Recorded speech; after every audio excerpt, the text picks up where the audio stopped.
6 years of silence, clips are surfacing about Nipsey's death that nobody was supposed to see, and it's led to the tragic death of Big U's son. 34-year-old Jabari Henley is the son of Eugene Henley, better known as Big U. Police say Jabari was shot and killed near Figueroa and 69th Street after he walked up to a vehicle and someone inside opened fire before. They're pointing fingers at someone in Nipsey's own circle. The streets are talking, and what I'm about to show you changes everything.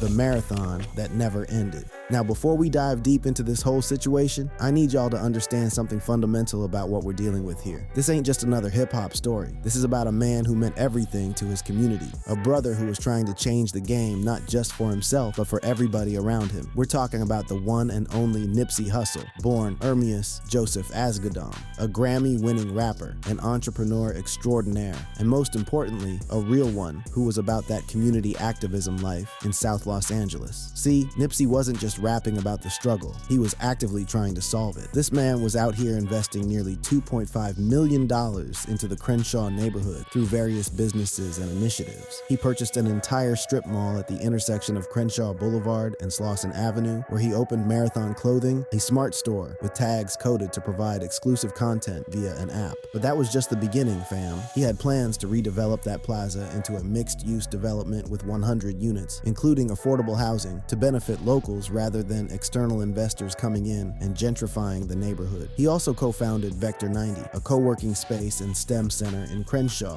partnering with real estate investor David Gross. The Too Big to Fail program aimed to connect underrepresented Black and brown youth with Silicon Valley opportunities. This wasn't just talk. Nipsey was building infrastructure for generational wealth in a community that had been systematically denied those opportunities for decades. Now, Nipsey was fatally shot on March 31st, 2019, right outside his Marathon Clothing store in the Crenshaw district. The whole world watched as Eric Ronald Holder Jr. was convicted of first-degree murder in July 2022 and sentenced to life in prison without parole. This man, Holder, shot Nipsey 11 times. Fam, 11 times. And what makes this whole situation even more tragic is that all of this allegedly stemmed from a conversation about snitching rumors. Surveillance footage from that day showed Holder approaching Nipsey, shaking hands with him like everything was cool, then coming back to execute him in cold blood. But here's the thing that's got the internet going absolutely crazy right now. Despite the conviction, despite everything that went down in that courtroom, conspiracy theories have been persistent, man. They've been lingering in the air like smoke that won't clear. People been talking about government involvement. They've been talking about that documentary Nipsey was working on about Dr. Sebi, you know, that herbalist who was claiming cures for diseases like AIDS. And they've been speculating about gang-related power struggles that might go deeper than what we saw on the surface. Speaking of that Dr. Sebi documentary, Nipsey discussed the project in a 2018 Breakfast Club interview, focusing on Sebi's 1985 trial where he was acquitted of practicing medicine without a license. Some online narratives, especially on Reddit, suggest Nipsey was killed by the government or pharmaceutical companies to suppress the documentary. Nick Cannon eventually completed the documentary, Strong Enemies, The Untold Case of Dr. Sebi, releasing a trailer in 2020, but no evidence has ever linked Hussle's murder to this project. Still, those theories persist in certain corners of the internet. So what's this new footage everybody been talking about? What's got the timeline buzzing and people sharing clips left and right? Well, fam, let me break it down for y'all real proper like. The footage making rounds appears to refer to recently resurfaced or leaked videos tied to events and figures connected to Hussle's death, particularly involving Eugene Big U Henley. Now, no entirely new pre-2019 footage directly depicting events immediately before Hussle's murder was found. Instead, what we're seeing is a convergence of several different pieces of content that's bringing this whole situation back into the spotlight. First thing y'all need to know about is what happened on Halloween night 2025. On October 31st, Jabari Baby Wee Henley, Big U's 34-year-old son, was shot and killed outside a smoke shop at 69th Street and Figueroa in South LA. 34-year-old Jabari Henley is the son of Eugene Henley, better known as Big U. 34-year-old Jabari Henley is the son of Eugene Henley, better known as Big U. Now, a shaky cell phone video from that scene went absolutely viral across TikTok, Instagram, X, and every blog you can think of within hours, amassing millions of views. The footage captured LAPD officers performing CPR, sirens blaring, screams from bystanders, and eventually a sheet being placed over his body.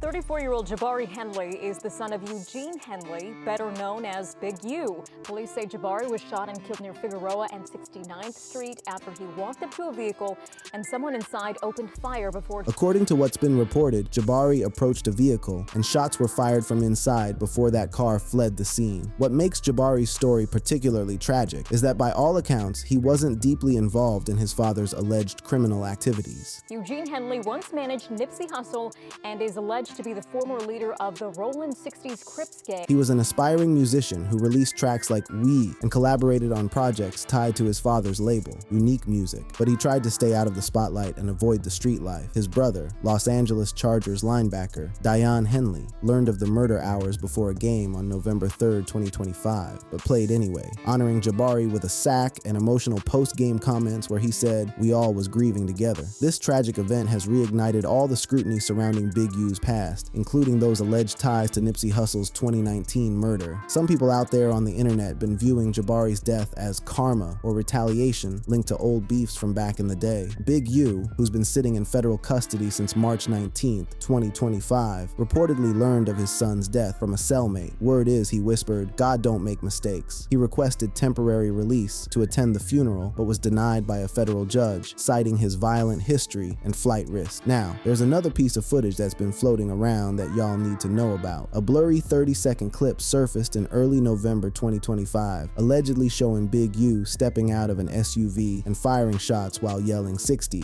referencing the Rollin' 60s Crips. This clip got captioned as Big U attacking Nipsey's homies after his son's murder. But here's where things get interesting. Fam, metadata from that video suggests it's actually older, possibly from March 2020, and it might have been edited or could even be completely fake. The video spread like wildfire but was eventually debunked as either unrelated or manipulated. Still, it fueled all kinds of rumors about ongoing vendettas. But wait, there's more. The third component of all this viral content involves resurfaced interviews and what some people been calling confession clips. Videos from sources like No Jumper and Charleston White have been going crazy viral in 2025, with people alleging Big U's involvement in Nipsey Hussle's death. For instance, a deleted No Jumper interview with Loose Cannon claimed that Big U knew about Hussle's impending murder 30 minutes in advance and called Cannon prematurely. So he FaceTimed me and stuff like that. He was like, "Nipsey just got killed." I'm like, "6 I didn't hear that." So I hang up with him. I called Nipsey and I'm like, "Nipsey, what's up?" He was like, "Oh, what's up with it?" Nipsey answered.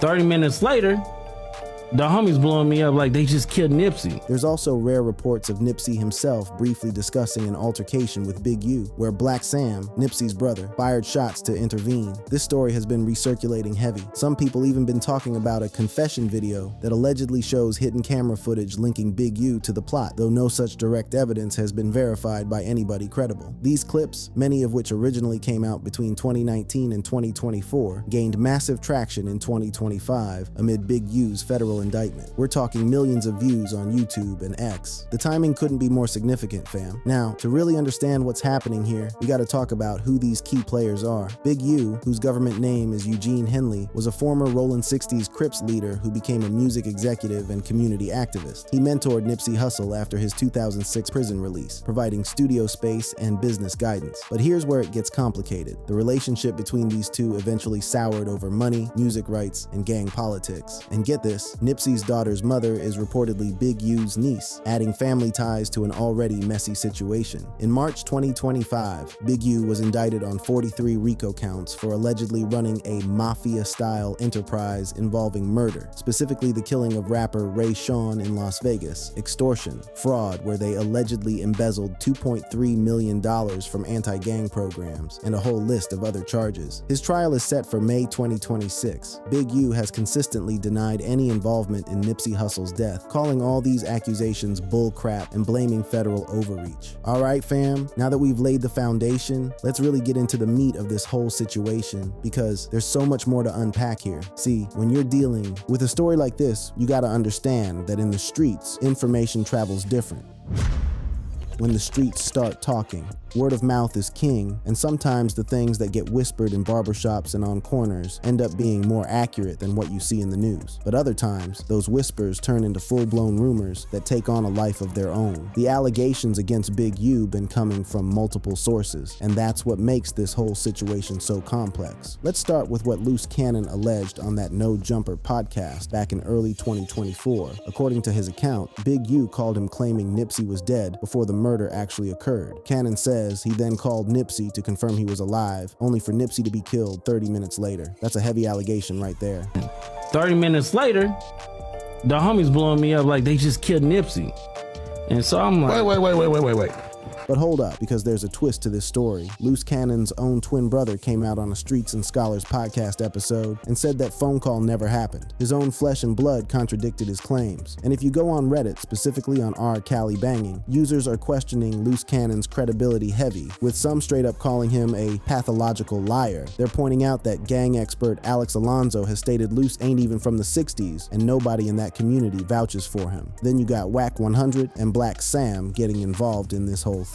Back in August 2024, a YouTube short dropped featuring Whack 100 and Blacc Sam, Nipsey's brother, hinting at Big U's role in setting up the murder. Whack was on there saying, if you put all the pieces of the puzzle together, it's clear. Now that's significant because Blacc Sam is Nipsey's actual blood, so his involvement added weight to these accusations. And in April 2025, a report dropped where Blacc Sam allegedly revealed that Big U put a bounty on Nipsey. The specific details from that interview haven't been widely reported beyond what the title suggests, but it aligns with the family's apparent suspicion of Big U. Former death row rapper SKG also entered the chat, and she came in hot. In March 2025, right after Big U's RICO arrest, SKG spoke with TMZ celebrating his arrest and straight up accusing him of orchestrating Nipsey's murder. She claimed Big U definitely has something to do with Nipsey's death and that he had terrorized her and the Crenshaw community for years. SKG even alleged that Big U beat her while she was pregnant, with Nipsey and his late friend Stephen Giles Fats Donaldson present, claiming they set her up to be ambushed. And I hesitate to even open this can of worms, but we have reason to be skeptical about your statements about Big U because you obviously co-signed Loose Cannon telling the story about how Big U basically got Nipsey killed or whatever. We never said he got Nipsey killed. Okay, but you're saying that he had premeditated knowledge that Nipsey was going to get killed. But SKG didn't stop there. She appeared on No Jumper on April 1st, 2025, reiterating her accusations and adding that Big U put out a hit on her after she publicly accused him. She said, after I got out of jail, I got a call a couple of days later that Big U had put a hit out on me. Well, you know, he jumped on me. He lured me over to Nipsey Hussle's shop. He jumped on me while I was pregnant, beat me up, made me go to another part of the neighborhood. I got jumped by 3 girls. I still have a scar on my back from that incident. Now, let's talk about Big U's criminal history because it provides important context for why people are so quick to believe these allegations. This ain't his first rodeo with the law, fam. Back in 1991, at the age of 24, Big U attempted to rob an undercover sheriff's deputy of 33 pounds of cocaine in a sting operation. That led to his arrest and conviction, resulting in a 23-year sentence, of which he served 13 years before being released in 2004. After that, he transitioned into roles as a music executive and community activist, founding Developing Options, a nonprofit ostensibly aimed at curbing gang violence. But here's where it gets real interesting. The federal indictment from March 2025 alleges that Developing Options was actually a front for fraudulent activities. Prosecutors claim Big U fraudulently obtained $2.35 million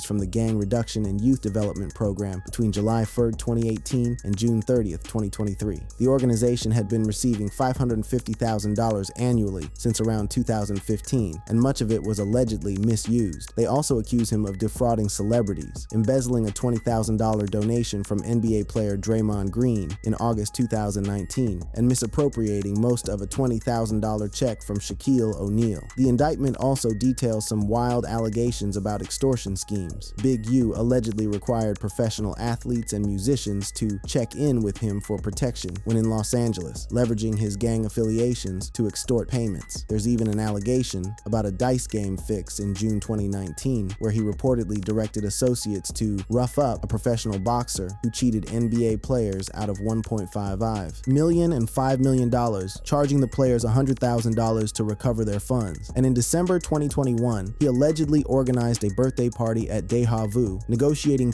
100% of bar proceeds, with associates extorting $30,000 from a victim despite no promised celebrity rappers attending. Now, Big U ain't been silent through all of this. In a 2021 Drink Champs interview, he addressed these rumors head on, stating, "We ain't got no beef, period." He emphasized that he and Nipsey remained in contact until Nipsey signed with Atlantic Records, and even pointed out that Nipsey flew him to New York for the Rap and Guest video shoot. In a 2020 interview with Kev Mack, Big U shared text messages from the day before Nipsey's death discussing business, trying to show their relationship was positive. Big U also took legal action. In March 2024, he sent a cease and desist letter to No Jumper over the claims made during the podcast with Loose Cannon. That legal move shows he's taking these allegations seriously enough to get lawyers involved. But here's something that's really interesting, fam. In March 2025, Adam22 from No Jumper revealed that federal authorities actually seized that cease and desist letter during a raid. The feds showed interest in Loose Cannon's claims about Big U's prior knowledge of the murder. That suggests there might be some investigation happening behind the scenes, even though nothing official has been announced. Now we gotta talk about the history between Big U and Nipsey, because that context is crucial to understanding why these allegations keep circulating. Back in 2011, there was a physical altercation between them in an alley near Crenshaw and Slauson. The situation escalated to the point where Blacc Sam fired a warning shot, which prompted LAPD intervention. 5 people, including Big U, Nipsey, and Blacc Sam, were taken into custody but released the next day. Nipsey even recorded a diss track called "You Don't Got a Clue," aimed at Big U, with lyrics suggesting serious disrespect. This added fuel to the narrative of bad blood between them. Despite all this, they apparently reconciled by late 2016, with Big U serving as road manager for Nipsey's Victory Lap promo tour. But let's also examine the professional relationship between these two, because it adds another layer to this whole situation. Big U signed Nipsey to Unique Music for production and co-managed him with Steve Lobel, leveraging his industry connections to elevate Nipsey's all. Money in brand from a local to a global platform. There was reportedly a 10-year deal with a 50-50 management split between Big U and Steve Lobel. Some critics argue this arrangement may have been predatory, citing a conflict of interest in Big U managing an artist signed to his own label. However, no definitive evidence suggests Nipsey viewed the deal negatively, and their continued collaboration, including Big U's involvement in Victory Lap, implies a functional partnership at least on the surface. Then there's the Wack 100 element of this whole story, which adds another layer of complexity. See, Wack 100 is a known affiliate of the Bloods gang, specifically the Cedar Block Piru set in Compton, while Nipsey was Crips, rolling 60s specifically. That gang dynamic creates natural tension. After Nipsey's death, Wack 100 made some highly controversial statements. He praised Eric Holder, the convicted killer, arguing that Holder was justified under gang rules for responding to perceived disrespect. Wack stated, "When another gangbanger calls you a faggot, a pedophile, or a snitch, you supposed to handle your business." These comments were wildly inappropriate and disrespectful to Nipsey's memory, and Big U reportedly called and scolded Wack for saying them. The plot thickens when you look at what went down in an interview with DJ Academics, where he accused Wack 100 of being the reason Big U got indicted. In this exchange, Academics brings up Loose Cannon's story about Big U having prior knowledge of Nipsey's murder, suggesting there might be more validity to these claims than people initially thought. And I hesitate to even open this can of worms, but we have reason to be skeptical about your statements about Big U, because you obviously co-signed Loose Cannon telling the story about how Big U basically got Nipsey killed or whatever. We never said he got Nipsey killed. Okay, but you're saying that he had premeditated knowledge that Nipsey was going to get killed. In November 2019, Wack 100 questioned whether Nipsey deserved to be called a legend, arguing that his single album Victory Lap and commercial metrics didn't qualify him. This sparked massive backlash from fans and artists alike. Artists like T.I. and Hit Boy publicly criticized Wack, with T.I. emphasizing Hussle's community impact over commercial metrics. Wack later softened his stance, admitting Hussle was on his way to legendary status, and in August 2024, he completely reversed course, praising Hussle as a musical legend after Victory Lap surpassed 1 billion Spotify streams. Now let's head into the final stretch now, and this is where we gotta bring everything together and talk about what all of this means, not just for the people directly involved, but for the community that Nipsey loved and worked so hard to uplift.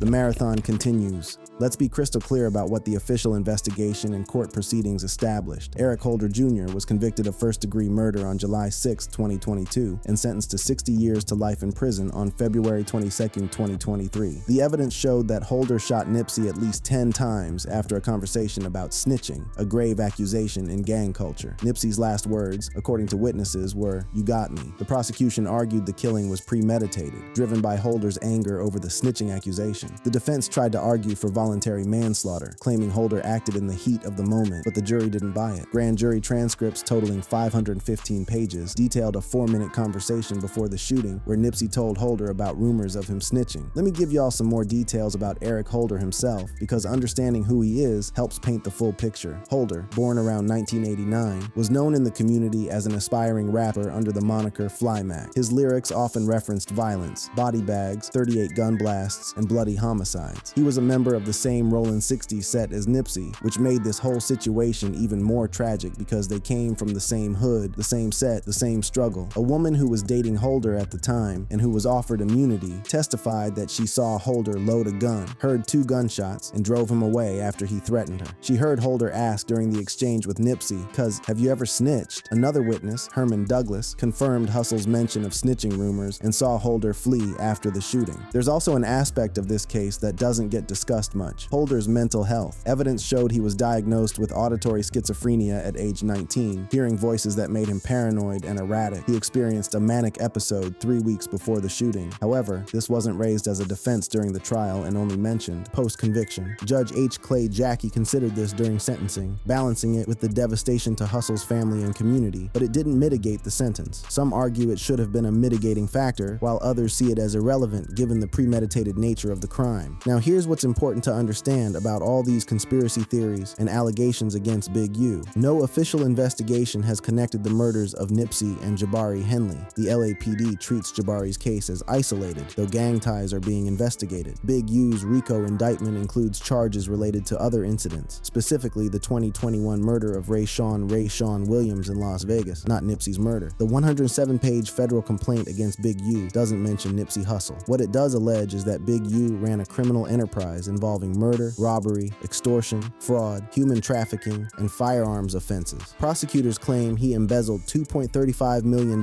from the Gang Reduction and Youth Development Program and defrauded celebrities like Draymond Green and Shaquille O'Neal. Let's also talk about the Rollin' 60s neighborhood Crips themselves, because understanding this organization is key to understanding this whole story. The Rollin' 60s, also known as the Rich Rollin' 60s, is a primarily African-American street gang formed in 1976 in the Hyde Park area of South Los Angeles. Originating as a clique of Stanley Tookie Williams' West Side Crips, the gang has grown into one of the city's largest, with an estimated 1,600 members as of 2004. The Los Angeles Daily News described them as the largest black criminal street gang in the city of Los Angeles. Their territory spans from Slauson Avenue to Florence Avenue, between Western Avenue and Crenshaw Boulevard, encompassing key areas of South LA, including where Nipsey's Marathon clothing store stood. The gang has been involved in significant criminal activities over the decades. In 1984, 2 members were arrested for the mistaken killing of 4 family members of NFL player Kermit Alexander, targeting the wrong address. In 1988, a member was responsible for the death of Karen Toshima, caught in crossfire in Westwood Village. And now in 2025, the federal RICO case against Big U and others highlights ongoing criminal enterprises allegedly operating under this umbrella. So what we're left with is a situation where the official narrative says Eric Holder acted alone based on a personal beef, but a significant portion of the community and several public figures believe there's more to the story. The allegations against Big U remain speculative and lack legal backing, despite how loud they've become on social media. The impact of Nipsey's death on the community cannot be overstated. His murder sparked unprecedented truce talks between rival Bloods and Crips factions, reminiscent of efforts Tupac Shakur made back in 1992. Just 4 days after Nipsey died, representatives from the Rollin' 60s, Rollin' 40s, Bloods, and other groups met to discuss reducing violence. Ann Tremblay, director of Los Angeles' Gang Reduction and Youth Development Program, noted something powerful. It created an opportunity for conversations to happen, for communication to happen, for leadership to happen that maybe wouldn't have happened otherwise in the memory and spirit of Nipsey Hussle. Even rival gang members expressed fondness for Nipsey. One Bloods member was quoted saying, "Nipsey is from Los Angeles. He one of our own, even if he is, amongst us, one of our enemies." That's the kind of respect Nipsey commanded across all lines. lines, Big U himself organized a historic unity march in Los Angeles following Nipsey's murder, bringing together rival gangs to honor Nipsey's vision of peace. The march ended at the Marathon store, and it showed what kind of influence both Nipsey and Big U had in that community, regardless of what anyone believes about their personal relationship. Nipsey's legacy continues through his family's efforts. Over 50 murals were painted in Los Angeles within months of his death. The intersection of Slauson Avenue and Crenshaw Boulevard was renamed Ermias Nipsey Hussle Asghedom Square. He received a star on the Hollywood Walk of Fame on August 15, 2022, what would have been his 37th birthday. The Hyde Park station on the K line was also dedicated to him on August 6, 2022, further cementing his place in Los Angeles history. His music continues to win awards posthumously. Racks in the Middle and Higher won Grammy Awards in 2020, proving that his artistry transcends his physical presence. His family, including brother Samuel and father Dawit Asghedom, prioritized job creation over profit through ventures like the Marathon Collective, a THC and CBD retail store that opened in Canoga Park, LA on June 18, 2022. A new Marathon clothing location on Melrose was also reportedly under development. Let's also acknowledge what Nipsey meant beyond just Los Angeles. His memorial service at the Staples Center on April 11, 2019 drew thousands, with free tickets provided to fans. A 25.5-mile funeral procession through South Central LA showed the depth of love the community had for him. Global tributes poured in from figures like Barack Obama, Rihanna, and Jay-Z. His contributions were even entered into the congressional record by rappers Karen Bass. Nipsey was scheduled to meet with LAPD Chief Michelle Moore and Roc Nation on April 1, 2019, just one day after he was killed, to discuss strategies for reducing gang violence. That meeting proceeded in his honor after his death, a testament to how seriously people took his vision for change. So, where does all of this leave us? The viral footage, the resurfaced interviews, the accusations against Big U, what does it all mean? The truth is, we may never get complete closure on every question surrounding Nipsey's death. The official story says Eric Holder acted alone over a personal beef about snitching allegations. But in the streets, where Nipsey came from and where his legacy lives on, there will always be people who believe there's more to it. The timing of Big U's federal indictment, the death of his son Jabari, the resurfacing of all these old interviews and clips, it's created a perfect storm of speculation. What we know for certain is this: Nipsey Hussle was a transformative figure who tried to use his success to uplift his community. He invested in businesses, funded STEM education through Vector 90, supported anti-gang violence initiatives, and showed young people from the hood that there's another way. His marathon mentality that focused on long-term thinking and community upliftment inspired a generation. Herman Douglas, Nipsey's close friend, stated at Holder's trial, "Our community right now, we lost everything. Thousands of jobs we don't have no more." That's the real impact of Nipsey's death, the economic and social devastation it caused to a community that was just starting to see hope. As for the conspiracy theories and allegations, they exist in that gray area between street knowledge and speculation. Big U maintains his innocence and continues to fight his federal charges. His trial is set for May 2026, and maybe more information will come out then. Until that happens, we're left with allegations, denials, resurfaced footage, and a whole lot of questions. But through it all, one thing remains constant: the marathon continues. That was Nipsey's message, and it's what his community holds on to. Whatever the full truth may be about who knew what and when, Nipsey's vision of economic empowerment, community unity, and perseverance lives on in the murals on those Crenshaw walls, in the businesses his family continues to run, and in the hearts of everyone who was inspired by his life. Rest in peace, Nipsey Hussle. Your marathon changed the game forever. If you enjoyed this video, check out our other awesome videos on the channel. Thanks for watching, and we'll see you next time.